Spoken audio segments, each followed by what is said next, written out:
Hello, podcast listener. JJ Gordon with you. I'm the host of JJ Meets World. My goal is to meet everybody, but before I do that, I need to wrap up 2020 with my producer, engineer, and good friend, Tucker Lucas.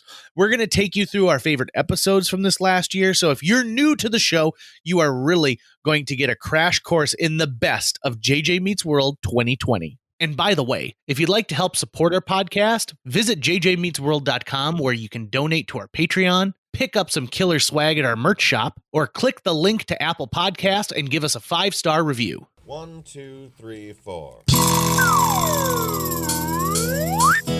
JJ Gordon, sort of like that Indiana Jones, in that he's always sniffing out his next adventure. Yes, he is. He's always interviewing guests so he can have them on his show and they can talk about pop culture, arts, and leisure. JJ has his flag unfurled and he likes his french fries curled, and he's fun and then he twirls as he goes to meet the world. He will march into the rain even if his ankle sprained. Take a peek inside his brain. This podcast is called JJ Meets World. Hello, JJ Meets World listeners. Well, gosh, 2021, it is right around the corner. And before we get too far into this, I want to say that I understand that this was a horrible year for a lot of people, but I hate the idea of wishing away time. And I know that there's a lot of people who are saying, gosh, I wish we could just fast forward to June right now because then more vaccines will be out and da-da-da-da-da. Well, there is still time to appreciate and to cherish during this. I'm a silver linings kind of guy. I love a good silver lining. Oh, my God. Oh, Tucker knows. Silver linings, like both the Playbook and the ice cream store. Like, I'm going there all the time. You beat me to the Playbook pun. Did you? And notice how neither of us used a sports reference. Good for us. Yeah. 2020, we've checked in a couple times because I think it's important to check in with the listeners and to let them know how we're doing and how we're feeling. Tucker, I want to compliment you right off the bat with the fact that even during a pandemic that has crippled the world, you have not missed a single Monday release. That is amazing. Well let's reel that back just a little bit, JJ. I cannot in this year, I cannot claim full responsibility for that because the show that your project that you've been working on with Phil Goodell, Men Among Kings, has bailed my butt out of the what's a good phrase here? You know, getting out of the frying pan or something like that. I don't know. But you're out of the frying pan into the fire. Like that's even worse. What's a folksy phrase? I guess this was your podcast parachute. Right, for sure. Because in the everyone knows who knows us. I just did a play at Theater B, and doing that at the same time as the pandemic and stuff really restricted how much energy I had. So thank you guys for having your project and bailing us out a couple of times there. But we've made it through. But, to me, like what I think is amazing is even though we put some Men Among Kings episodes out there, the intention always was that Men Among Kings was to be the one of the podcasts under the JJ Meets World umbrella of podcasts. Right. And if 2020 had been differently, we might have had multiple shows under the same banner, but we didn't because it's been a weird year. Thank God Phil and I sat and talked about Stephen King so much. And Phil, when I would release one, Phil go, you're doing one of those? Okay. I never let him know when one of them would be coming out. But I always expected him to share it on social media. But that's the thing is we haven't missed an episode this year, which is amazing. And even the times that we used a Men Among Kings, it was because ironically life was so busy at the time. It wasn't because we didn't find a way. Tucker was brilliant in finding us a digital studio, a virtual online studio that we could use. We connected with people from all over the country. We had some of the best episodes of JJ Meets World that took place this year without being able to look in the whites of someone's eyes. And I think that is really amazing.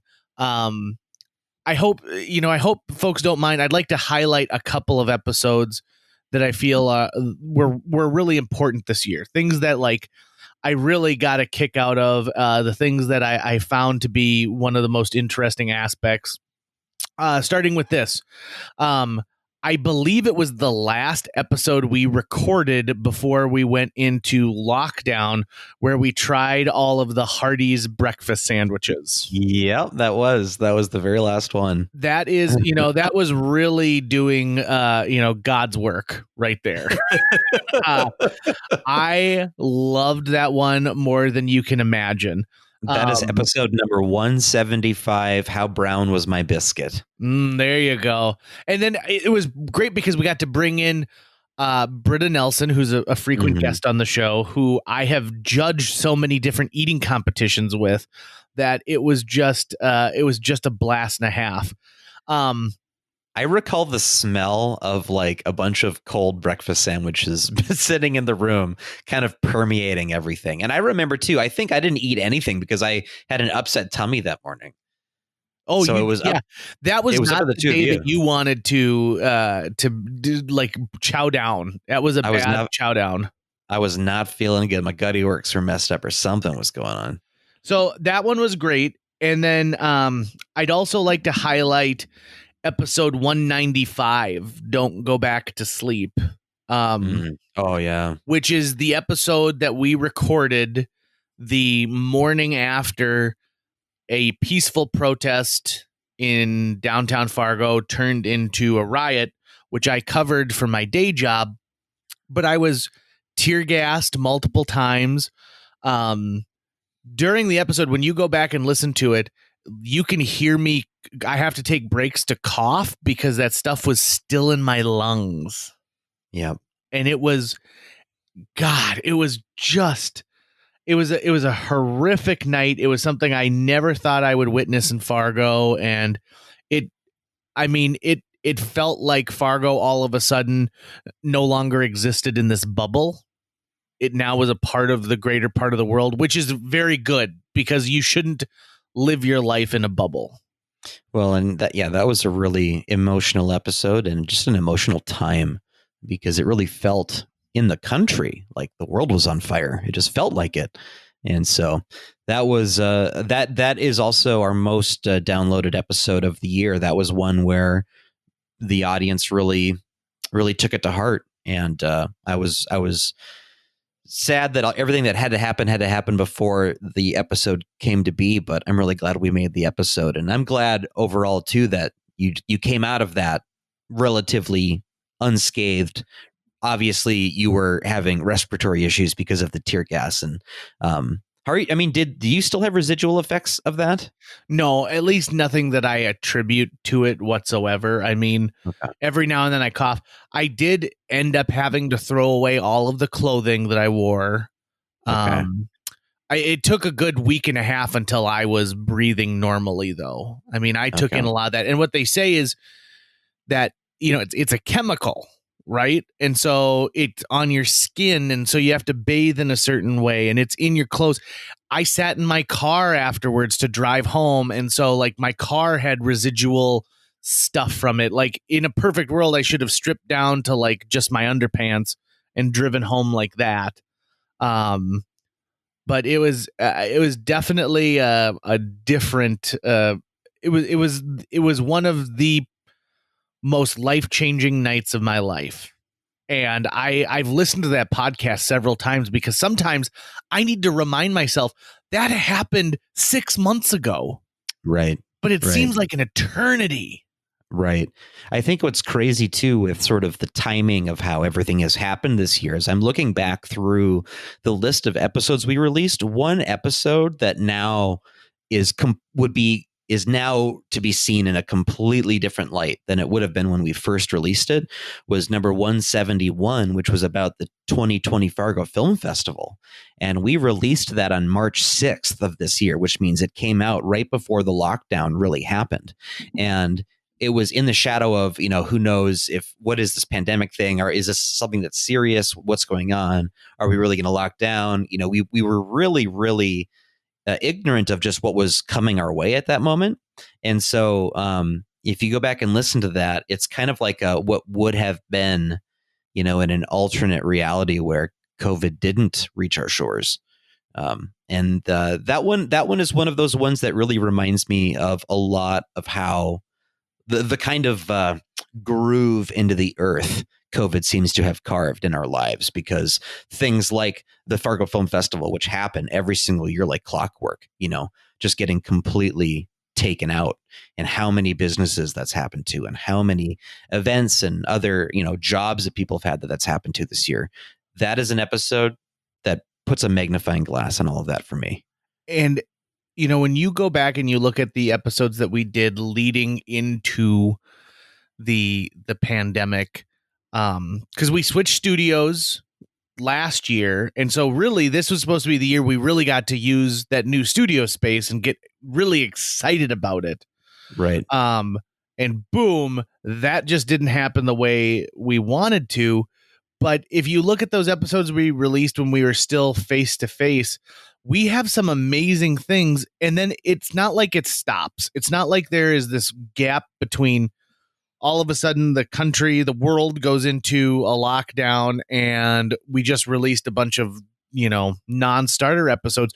We released episodes that had huge impacts and we dealt with huge issues, just before the Fargo Film Festival episode number 170, Activist, where we interviewed John Strand. John Strand has now gone to do some pretty amazing things on the Fargo City Commission, dealing with being a community leader during a pandemic. Mm-hmm. I'm just amazed. Also, episode 173, Ho Ho Ho, where we interview Al Jastrom, who's Santa Claus. That was fun. Now that is a dude. That is a dude where from like 10 miles away, you see me go, oh, that's Santa Claus. Right. Like immediately like that. I've never seen someone so fully embracing the look of Santa Claus throughout the year. It's crazy. Mm-hmm.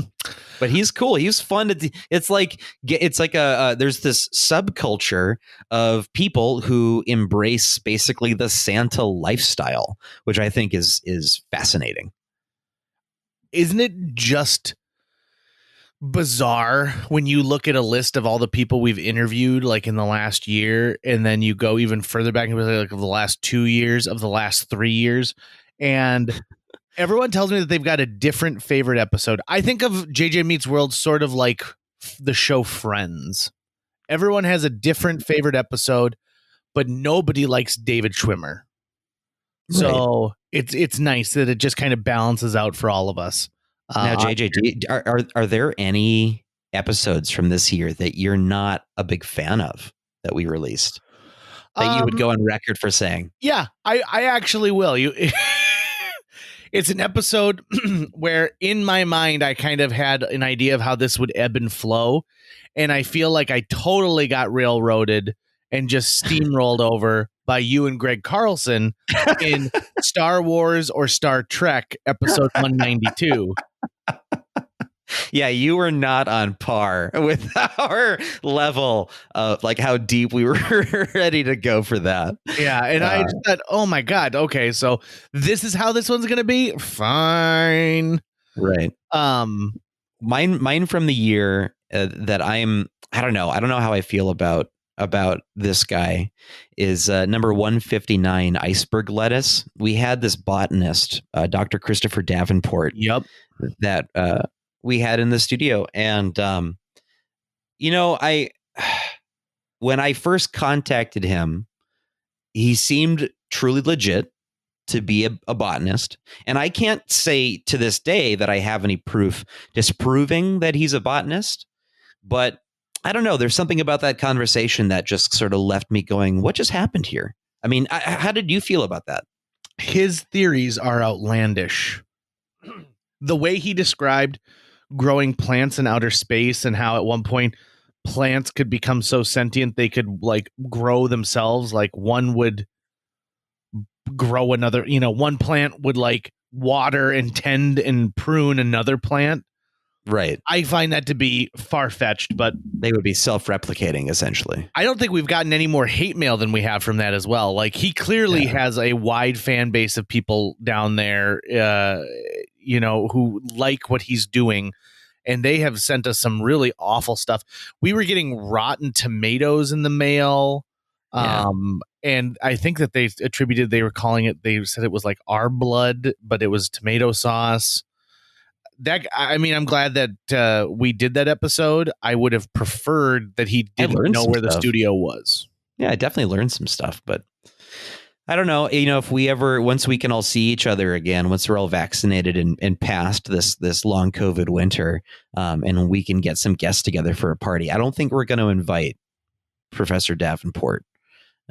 But I think we'll invite everybody else. Everyone else is welcome. Well, okay, so let's talk about some of the things that have changed since the last time we interviewed someone, okay? Right.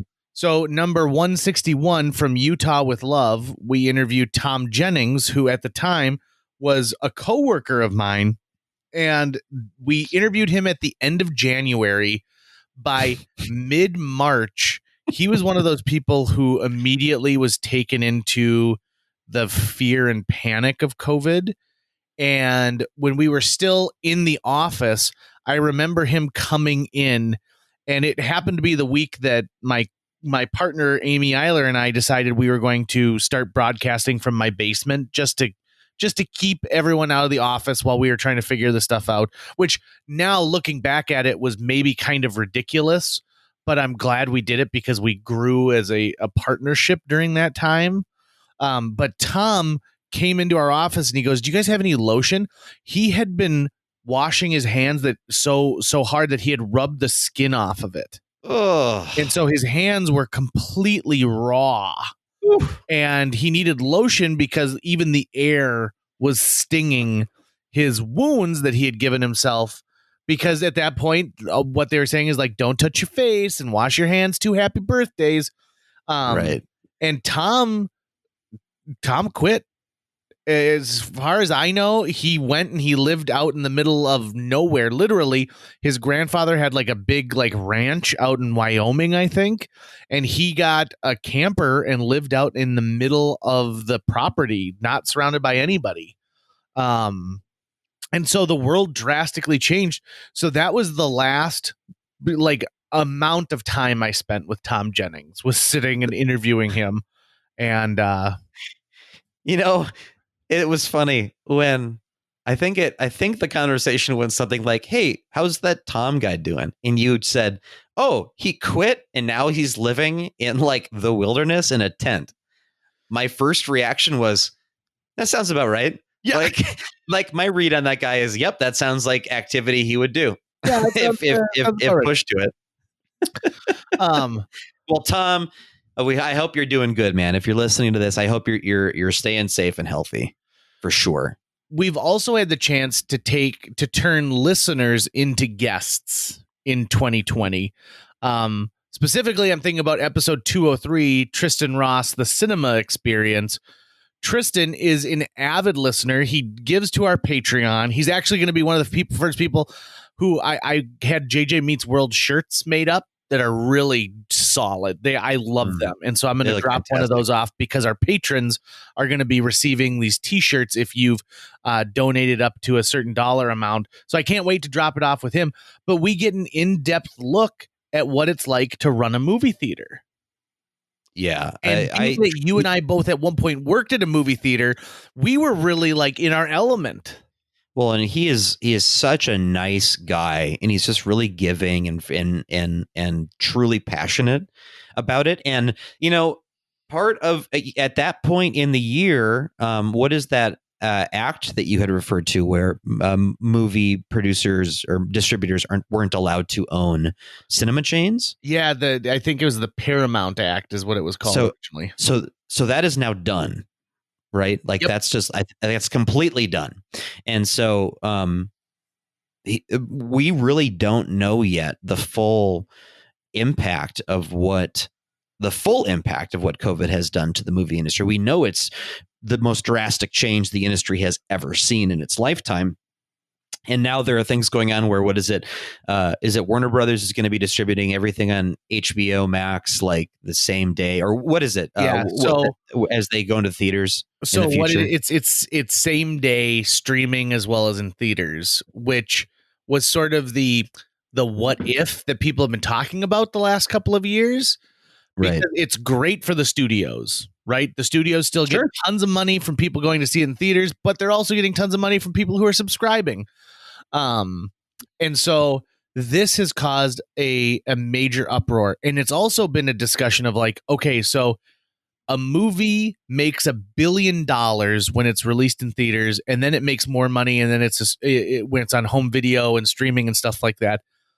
Will movies be justified at quote unquote making $1 billion if it's just one of 1,000 titles that are available on a streamer? So, for example, take Wonder Woman. Okay, at the time of our recording, Wonder Woman is about to be released on Christmas Day, and it'll be in theaters and on the streamer at the same time.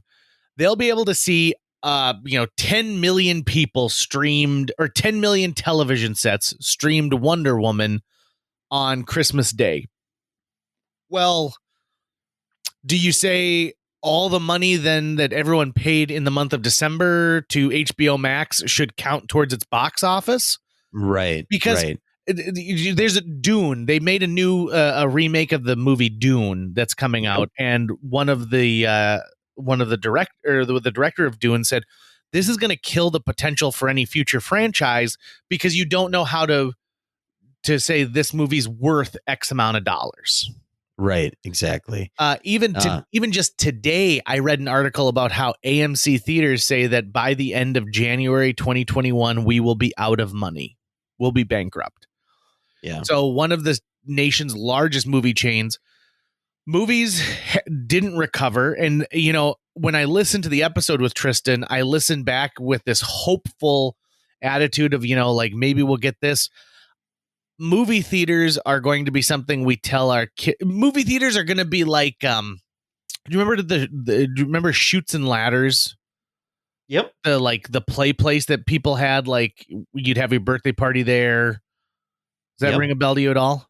I believe so, yeah. So those like child gymborees used to be everywhere in the country, and now they're not. We used to have arcades everywhere, and now they are a rare breed. And I feel like movie theaters have that potential. Even locally, one of our movie theaters was just sold to a church. Right. So even in Fargo, North Dakota, we just lost one of our movie theaters, one of my favorite movie theaters, by the way. And so that is an episode that is sort of like making a pickle. It's a cucumber when it went in the jar, but now it's a pickle. It is the episode means something differently than if you listen to it in August and then you listen to it again in January. Yeah, well, and I subscribe to the theory that essentially what's going on here is that Warner Brothers is doing this as part of that the freeze out of these middlemen theaters, right? Like of the AMCs and stuff like that. They didn't know that COVID was coming, right? So I think this fast tracked what may have been still a couple of years away if COVID hadn't happened. And so everyone, I think what's going on now is that the distributors are going, okay, we now have the ability to create our own cinema houses, and we can start that. But the first thing is we have to make it economically unfeasible for these people who aren't part of our ecosystem to be there anymore, right? So if the studio's winning by having it in both theaters and streaming at the same time, someone else is losing, and that's the AMCs, and that's the Marcuses, and that's all those guys, right? So my guess is that those big guys are going, why do we need you? We don't want you anymore. We want this all for ourselves. So this is something to think about, right? So the latest Wonder Woman movie cost, I believe, over $200 million to make. Okay. Mm-hmm. Netflix has over 115 million subscribers. Those are people who use Netflix and have an ongoing subscription. When Netflix, and so they're paying, let's say at minimum, everyone's paying $10 a month, right? So we'll average it out. Sure. So they're making $1 billion a month. Netflix. Yep. When Netflix raises its price by $1, just by raising it $1, they're bringing in another $115 million a year. Mm-hmm. Or a month. So they're bringing in an extra $1 billion+ a year just by charging all of its subscribers $1 extra a month. Right. Nobody has got a business structure like that out there. Right. And I think I understand the business structure from the business owner's perspective, right? Because it's like, listen, there's very little fluctuation to this. We're not really worried about huge dips and huge raises and things like that. And it's recontextualized sort of in their ecosphere, the what value a film brings to their business, where it's like, the value of that film is now going to be weighed on how helpful is it to keep subscribing customers in the, Netflix ecosphere, the HBO Max ecosphere. And it's so crazy to see how it's going to get parsed out that way now. And what that means for the future, I have no idea. Like, it used to be that you would go to Netflix to watch movies, but now you go to Netflix to watch Netflix content, right? Yep. And it is at the moment you go to Disney Plus to watch Disney movies, but now we're also going for their original content, and that's going to be the thing that really, really wins out. So it's like it's a complete redefinition of not just what a movie theater is, but what a distributor is and what a production house is. It's like they're consolidating everything, every piece of the delivery structure they want to control, because then they get more money. So unfortunately, these other theaters, they are just going to be frozen out completely. Well, and who's going to benefit in the ultimate? The consumers. Right. Because you're going to be able to say, like, you know what? I don't feel like going out tonight. I'm going to watch this movie from the comfort of my own home. Or I feel like going out tonight, but, I certainly am not going to, to pay $50 a ticket to go out. So no, I think it's all about convenience. It's all about convenience and in the future with technology. And so think about just for 1 second, like, let's just hypothesize, like, what would it be like to walk into a Walt Disney theater, right? It's Disney owned. So none of the things that make current movie theaters, say AMC, have to raise their food prices. None of those pressures really exist in that world as far as have to have it that high. Because what they're trying to do is they're trying to make up for the money that they're no longer making because they keep getting screwed by the distributors. So you could walk into Disney's thing and they're going to market to you every single possible way, but they could also, lower the cost of a lot of the things when you're coming into it, because, that's not where they're really making their money on or something. I'm not quite sure, but I mean, it could just be a totally, when they control everything, that it's just it will be a different catered to experience for the customer. And like, the one thing would be is if we actually lose the theatrical experience because the economics become too unwieldy. Right. Well, and to me, if Disney builds its own theaters, it's going to be like their theme park. It's going to be expensive to get in. It's going to be expensive while you're there, but you want to do it because the experience is heightened to a much higher level. And it'll be the only place you can see a Disney movie. So it'll be the only place you can see a new Star Wars movie. I think that ultimately what we're going to see is movie theaters still exist, but it's no longer it's no longer a regular part of people's lives. So like someone like me, I love to see movies all the time. I'll, get done with work and go over to the movie theater and watch a movie. That won't exist because it'll become too cost prohibitive, but there will still be people who go on a date. They just won't go to the theater every single time that they want to go on a date. Right. And I mean, I got to be honest, I am someone who actually is really excited to be able to watch more content from home. I don't want to lose the theatrical experience, because there are certain movies, event films like Infinity War and Endgame. If I had not had the opportunity to watch that with an audience who was shouting and cheering, I really would have missed out on something. But I also, for the most part, like a lot of so much of what I get at home, for obvious reasons, right? I'm not competing with other humans who are maybe talking or on their cell phones or whatever in the space. I'm not having to deal with a million ads before it. I can just eat whatever I want. that I've got at home, or bring whatever I want home. I can pause that whenever I want. I've just got complete control and comfort, and I've got a really nice TV and internet connection. So I'm someone who will definitely be taking advantage of that, but I also don't want to lose that theatrical experience. So now it's to the point where it's like, I feel like in 2021, I really need to make a point of going out to movie theaters and spending money there if it's going to help keep them going, because I don't want to lose that, even though that's not a service I'm routinely using. But that's your church, right? The movie theater is JJ's place of worship. It is the place that I go. It's the place I feel the most comfortable in the entire world. Right. And so, I have high hopes for 2021. I'm not going to put the cart before the horse. I expect that once things find their new normal, I will be back in theaters enjoying everything that I was before. And in fact, this is a good segue to one of my favorite experiences from this year. Is Tucker and I had an episode due on Monday. We didn't know what we were going to do. We got together at the studio, and I said, you know what?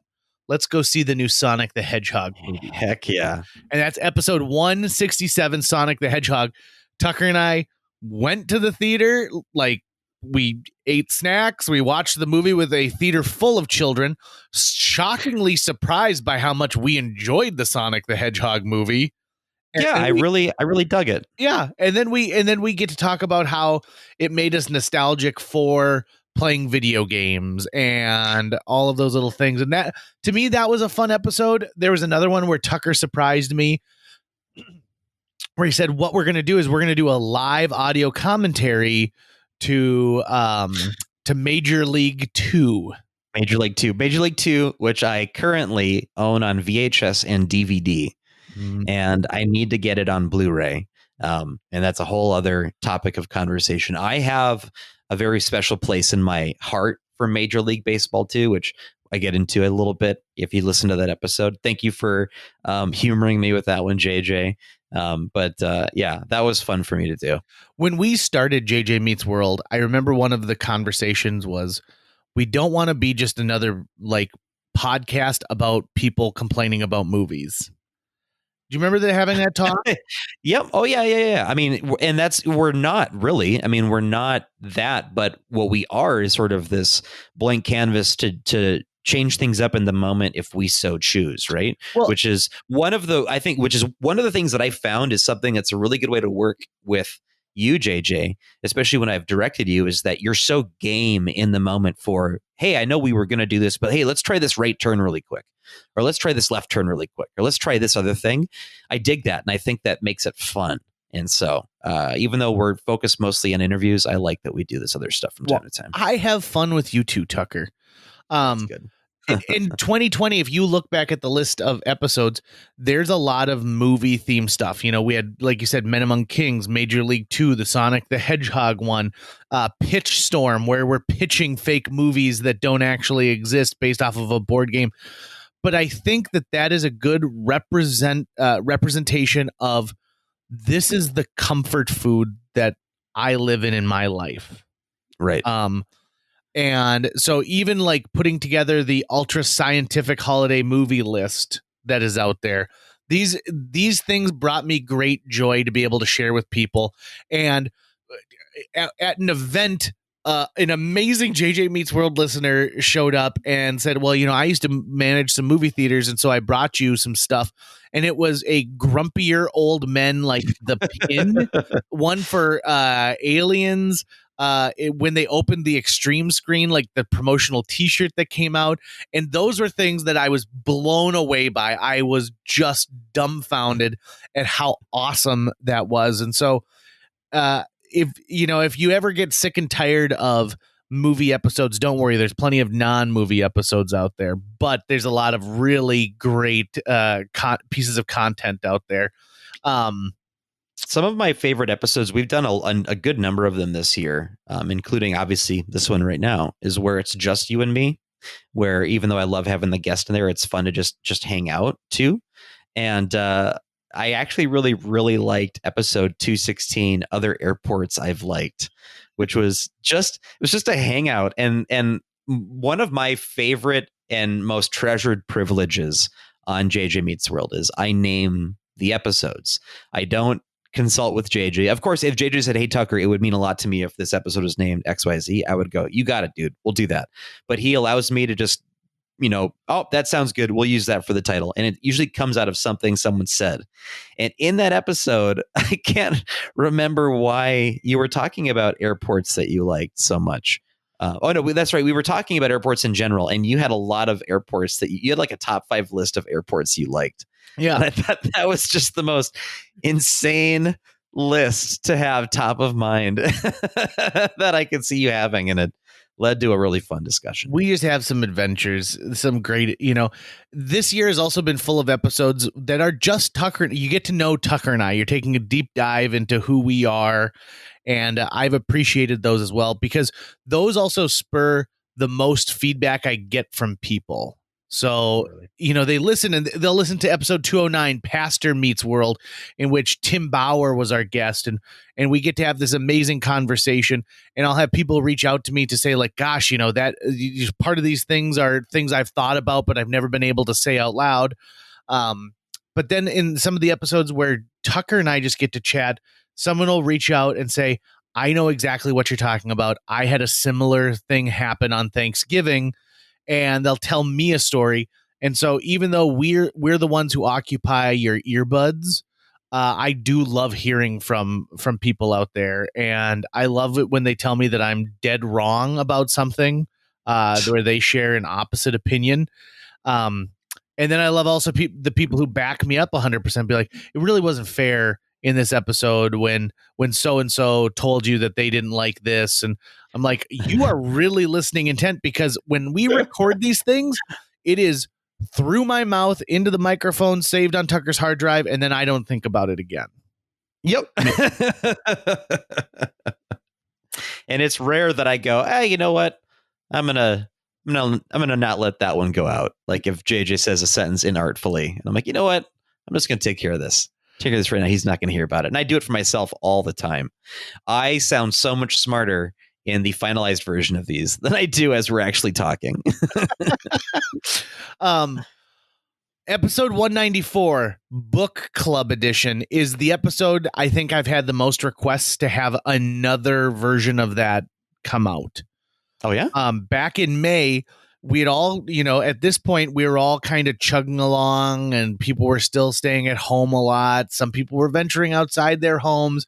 It certainly hadn't become the political mess that we had run into by the end of August. Right. In May, it still seemed like we were all on the same team. And one of the things people did to pass time was they read books. They finally caught up on some of their reading. And Tucker and I get to share in this episode books that we love, that we talk about. Some of them we referenced hundreds of times in JJ Meets World. I can't tell you the number of times I've talked about Guru, My Days with Del Close. And I had so many previous guests and listeners reach out to me and say, have you read this? Have you read that? Do another one of these episodes, but only focus on fiction. Just dumbfounded by the amount of people who reached out about that. So I think that in 2021, Tucker, we should do at least one more book club edition. I'm down for that. That works for me. Yeah. In that recent episode we did with Troy Larson, we talk about the bookshelves that we've both put up, and every book that I talk about in that is placed prominently on my shelves currently. So you got to get bookshelves, people, and you got to read books. Episode 189 with Amber. JJ? Oh, yeah? Can I pause 1 second? I need to pee really bad. Go for it. Hold on 1 second. I'll even open the door and see if you can hear it.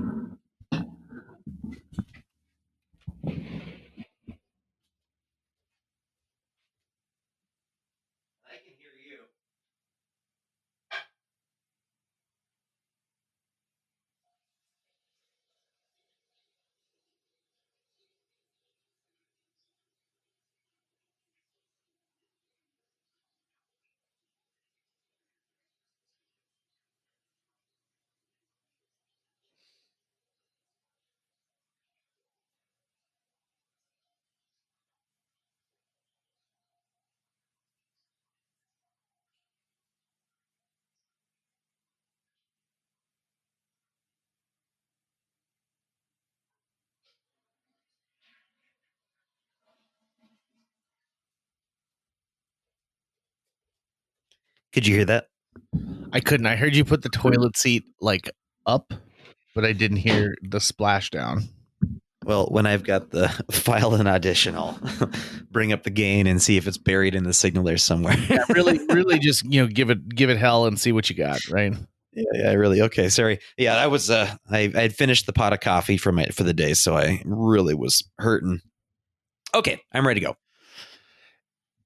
I think when you boil it all down, we had an amazing year of episodes. We had some really amazing guests. We took some different stabs at different kinds of episodes, and I'm ready to put 2020 to bed. I am really looking forward to 2021 and an opportunity to be in the same room with Tucker again at some point. Right. And JJ, before we wrap things up, I think there's one other thing that we should touch on from this year. Actually, I just realized it as I'm looking through our episode list. what's that? We had our 200th episode this year. We did what? In July, we released episode 200 of JJ Meets World. This current episode you're listening to is going to be probably 221, 222. I'm not quite sure at the time of this recording, but in the 220s, right? So we're cranking these episodes out, dude. We hit 200 episodes this year, and that's a huge thing for us. And when we hit 100 episodes, we did like a live gathering with friends and people who were on the show. And unfortunately, we couldn't do that again this year. So hopefully in the year 2021, when we hit episode 300, we can get all of our guests back together again and have a shindig. Well, now, interestingly enough, we're going to have to release multiple episodes per week to get to that 300 mark in 2021. Oh, really? Do you know? We'll have to figure out what the math is. Even if it's not in 2021, maybe what we do is, depending on, we make 275 or 250, or even if it's like, hey, everyone's finally vaccinated and it's 262, hell, let's just do it. We'll just get everyone together. I think that's our goal, is we get to episode 300 in 2021. I mean, we've always talked about putting out multiple episodes every week. You're guaranteed your episode on Monday, and then we'll just throw some fun stuff out there as well. So what we'll do is we'll look at the calendar for 2021, and then we'll get our abacuses out, and then we'll just figure out exactly how many episodes we need to release. And one thing that I'm hoping is going to happen in 2021, JC, in fact, I'm not going to hope, I'm promising it to you because I've already made some of it happen. Once we're back in the studio again, we're going to be producing video episodes of this show with JJ and the guest in the space. One of the nice things about when I did the majority, which was a video stream show, is that I got to purchase some equipment that I've been looking at, and I got to test it, and it worked really well. So we're going to be having a very simple little multi-camera setup with JJ Meets World for recording the show. And heck, we'll probably do some live streaming versions like that as well on Facebook and other platforms. So 2021, JJ Meets World is going to be embracing video. I think it's going to be awesome. Pending a vaccine for everybody. Yeah, you can watch me either get chubbier or less chubby. There's no sustaining. It's going to be one or the other. So get ready for that. Also, one thing that I'd really like to do in this next year is I would like to bring in some co-guest hosts. You got it. Episodes where myself and somebody else get to interview some people. So if you're game for that, if you are like a previous guest or a listener who you think you'd like to be a guest host on JJ Meets World so that you and I can team up for some interviewing, that'd be great. I think you're going to like working with Tucker and I because we're very fun people and our smells are usually all right. I smell like cookies. Do you right now? You smell like cookies? No, I don't. I'm wishing. I'm just thinking I think that's from the movie Michael with John Travolta, where he's Michael the Archangel. Yep. And I think at some point someone says he smells like cookies. That was always a weird movie. And it was a Gene Stapleton who played like the woman, like his mother or whatever. Like, Michael! That's something that if I find it on VHS, I'm picking it up. That's something I want to do an episode on at some point, JJ, is just collecting in general. But recently I've really gotten into VHS and DVD buying from thrift shops and pawn shops. And I am surprised at how addicting it is. Do you still have all your old media, JJ? Do you still like keep it, or have you like pawned stuff off like I had done back in the day? So I never pawned anything, but I did donate stuff. So at one point I did get rid of my VHS collection. Actually, I had a VHS to digital like transfer device. And so anything that I couldn't get a hold of, I moved over. I like the DuckTales movie Treasure of the Lost Lamp wasn't on DVD forever. And so I transferred that, and then I got rid of the VHS because I didn't need it anymore. I have got Captain Ron on VHS. I have got home movie. If I find Captain Ron on VHS, I am going to buy it. That is on my to buy list. Yeah, I would like a whole collection of just Captain Ron on VHS. You should do that, because there are a couple of titles that I'm collecting that way for, where if I find them, I'm buying them, and I'm trying to get as many copies as I can.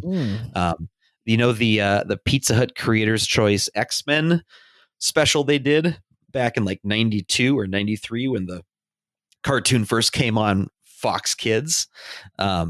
They did a 2-tape VHS release of episodes 1 and 2. And I was obsessed with these tapes as a kid, absolutely obsessed. And I see them all the time whenever I'm in thrift shops, and VHS tapes, especially, you buy them $5 for $1 or whatever. So my goal is to be able to make like a wall of Pizza Hut Creator's Choice X-Men VHS tapes. You know what was something about VHS that they never ported over to DVD, and you kind of get it now because of YouTube, but the commercial that you like that was at the beginning of the movie. So not only do you have previews for other movies, but like Batman had a short commercial about Batman going to buy Coca-Cola in the Batmobile.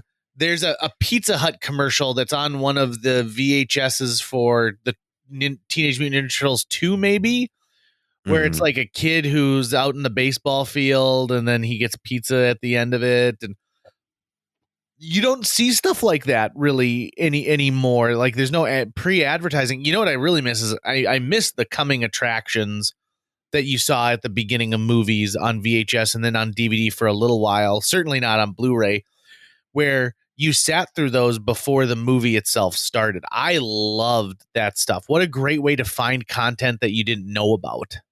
Right. And I just remember getting so many movies on VHS for Christmases and birthdays. And I was always just pumped. I mean, I was obsessed with media, even as a little kid. I was always making movies with our family's VHS camcorder and stuff. And so even these old obsolete tape formats are interesting to me, and I actually like them. And I've now, as I'm trying to collect all of the superhero movies in every edition they were released in, I can really start that in earnest, so that 10-year-old me can look at another bookshelf and go, oh, that's got everything you could ever possibly want. I think about back in 1992, and I was obsessed with the X-Men, and I have this memory of being, actually, this might have been 93. I remember it was me and my dad in his car outside of his house at the time, which was over by Oak Grove. And we were getting into the car to go somewhere, summertime. He turns on the radio, and whatever station it was, they're talking about how there are these news reports that there's going to be an X-Men movie made, because X-Men was all the rage with kids at that moment. And I remember being super stoked about that, because I loved the X-Men. And of course, one didn't materialize at that time, and didn't materialize for a long time. And so for the longest time after that, I just thought they're never going to make any superhero movies besides Batman, and that's it. Maybe Superman. We're not ever going to get all the stuff that I love. And now if I were to have a completed shelf of every superhero movie ever made since then, it is insane how much content 10-year-old me had no idea was on the way. So I feel like I need to celebrate it in some way. And it's going to go really well with my comic collection, I think. Yeah, I can imagine little Tucker. Like, do you ever see the movie The Kid with Bruce Willis, where like the child version of himself meets the adult version of himself? And he's like, you don't have a dog? I don't know if I've seen that. It's a great movie. I highly recommend it. But if young JJ would come up here, he'd be so proud of me. And, it's funny. we talk about collecting, and Tucker, we're at an age now where we've got money. We've got money to spend, right? And right. Not a lot. You spend it on nostalgia quite a bit. You know, like that's something I prioritize in my life. And when my wife and I were decorating for Christmas, one of the things we pulled out of a tub is a decoration that I had from the early 90s from McDonald's. And it's a Miss Piggy, like a Muppet Babies Miss Piggy plush toy. And she's wearing a little like Christmas dress and she's got a hood on. And I know that there was a Kermit at one point and a Fozzie, but over the years, mice had eaten part of Kermit and a dog took Fozzie out. And I was looking at this thing saying like, God, I remember this as a kid. I remember going to McDonald's and it was like an extra $1. And I remember my parents getting it. And like, we did not go to McDonald's a lot as a kid. So it was a huge treat to be able to go enough times to get this whole collection. And I loved the Muppets so much as a kid. So as I'm decorating, now I'm not talking to my wife. I'm not wistfully saying, oh, I remember I had the rest of this collection. Da, da, da. I decide, you know what? I'm going to go on eBay. I'm going to see what they got. And I made my first ever eBay purchase. And I bought the complete set with the tag still on. And it cost me something like $30. And I'm like, I'll have the complete collection now. And I can look at it. Even though they aren't the ones I purchased, they still bring joy to me. So I post about this on Facebook a couple days later being like, I made my first eBay purchase and it's this. And people are very excited. And my wife texted me, and I'm going to read the exact text so that you can understand how angry she was when she sent this to me. So she and I don't text a lot during the day. She's very dedicated to her work. You know, she's like, this is work time. It's not everybody time. So Jill's working. And then all of a sudden I get a screenshot of my post. JJ fact, I made my first ever eBay purchase today so I could relive the childhood decorating thrill of this McDonald's Christmas Muppet Babies series. And then she just said, you did not, ... And I said, sure did. You know, someone might have ordered you these. So she had ordered the exact same thing. She had walked into the room where I was decorating, saw that there was only one part, and then got it for me for Christmas. And so, this is a twist. I was so ready for Jill to be the bad guy in this story. I know, right? Me too. And you know, because she usually is in your stories. She's a wonderful woman. Wonderful. She's actually fantastic. she puts up with a lot, and so I thought, well. And she was mad, you know, because it ruined this perfectly great gift that she had gotten me that I was going to be out there. And in my heart, I was like, oh my God, I love you so much more right now. Right. I didn't say I wanted this. It wasn't on a list. You just noticed me wistfully looking at this. Maybe I held it in my hands a moment longer than I should have before I put it on top of the piano. And I said, like, this is just amazing. So what I decided is the collection I bought, I'm going to give to a friend. And then the one that Jill bought we'll keep at the house. Although, there you go. Hers arrived a day before mine. And already one of my dogs tried to get at the Fozzie. So clearly these things are shaped like dog toys more than they are shaped like things people could keep. But I love collecting. That'll be a definite episode that we talk about because I've collected some weird stuff throughout the years. Here's to 2021. Happy New Year, everyone. I hope that everyone is safe. I hope that you're healthy. I hope that you get to spend time doing the things that you love and with the people that you love. It is so important, I think, right now more than ever to remember that we are all in this together, not just the pandemic, but we're all citizens of planet Earth until we colonize Earth too. And it'd be a good idea for us to have more smiles than frowns in 2021. That's going to wrap it up for today's show. If you enjoyed this episode and would like to help us continue to produce new episodes each week, visit jjmeetsworld.com, where you can donate to our Patreon, pick up some swag at the merch shop, or follow our link to Apple Podcasts and leave us a 5-star review. You can also follow us on social media. We're on Facebook, Instagram, Twitter, YouTube, all the sites the cool kids are using these days. JJ Meets World is produced every week by Tucker Lucas. You can find out more about Tucker's work by visiting moonbasemaria.com. If you want to get in touch with your host with the most, check out linebenders.com, where you can find direct contact info for JJ or booking information. Can you imagine what it'd be like if they heard all the episodes we couldn't release this year? Yikes.